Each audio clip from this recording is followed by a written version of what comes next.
Yeah, that was a very kind gesture on Wendy's part. I wanted to speak here often in the past, but it wasn't to be. But Wendy is beginning a new year and a new project, and I think it's great, and I want to be a part of whatever she does. I want to thank you for being here, and I want you to understand that going out the gate, if you walk away understanding only one thing about me, and that is I don't wish to offend anyone, but Thomas Jefferson, I think I've got a little too much mic. Thomas Jefferson said, "I shiver when I think that God is just. I shiver for my country when I reflect on the fact that God is just." That's a very powerful statement.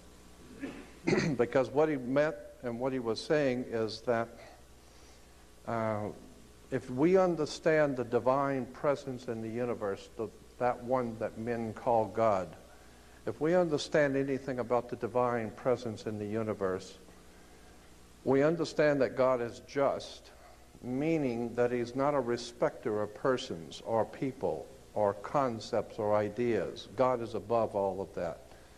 The divine presence in the universe I have the highest of respect for. But I also understand that God can be very cold, very crass. You break the law, what goes around comes around. You may be a wonderful person, you may be very sincere, you may have done wonderful things, you break the law, and what goes around comes around. There's no escaping divine retribution, period, because it's impersonal. It is totally impersonal. If you jump off a building, you're going to get your comeuppance quickly.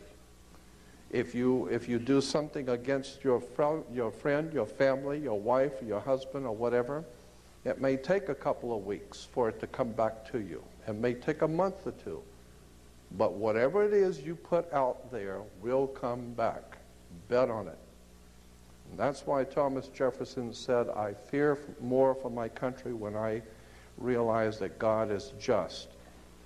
And the reason I bring that up is because there are many good people in this country who call out upon God and who want to do what is right and are praying for their country. But in point of fact, God is just. And unless and until you are doing what is right before divine universe, before the divine, unless, of course, you understand that truth stands on its own and truth does not need to be validated by ignorance. Whatever is true, it's true. And if you back away from it, that's your problem. God doesn't, there's no playing sides. So consequently, I feel that what I do, I'm looking for the real truth. I'm looking for the real truth that's out there, like X-Files says. And I have come to discover that when it is that you think that you have a good understanding of something, you need to go back and do your homework because you probably don't have it yet. And every time I found that I thought I had it all nailed down, Anthony was right. I've been doing what I do almost of my life. 42 years I have been involving myself in the research of the occult and the dark side of the world. Occult simply means hidden, those things which are hidden.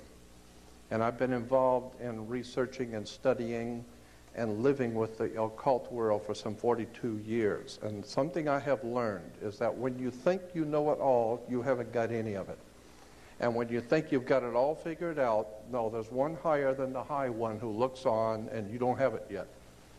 And that's why humility is the first thing that we need to have when we're deciding and when we're thinking about godly or spiritual things, is humility, because as one teacher of mine once said, and I've had some very, very brilliant people in my life to help me, and this one teacher said that if you can tell an audience something about God so that the whole audience can understand it, then that will prove conclusively that you don't know anything. Because any pea-sized, ignorant, ill-informed, unread brain like yours cannot represent the divine presence in the universe. We do not know the hand of God. All we do know is that whatever you do comes back to you. There are certain immutable laws in the universe. And unless and until you are prepared to look at the whole truth, nothing but the truth, and wherever it may go, whoever it may lead to, if you want to look the other way or if you want to play favorites, then somewhere along the line you're going to find out you're messing with divine justice. So the point I want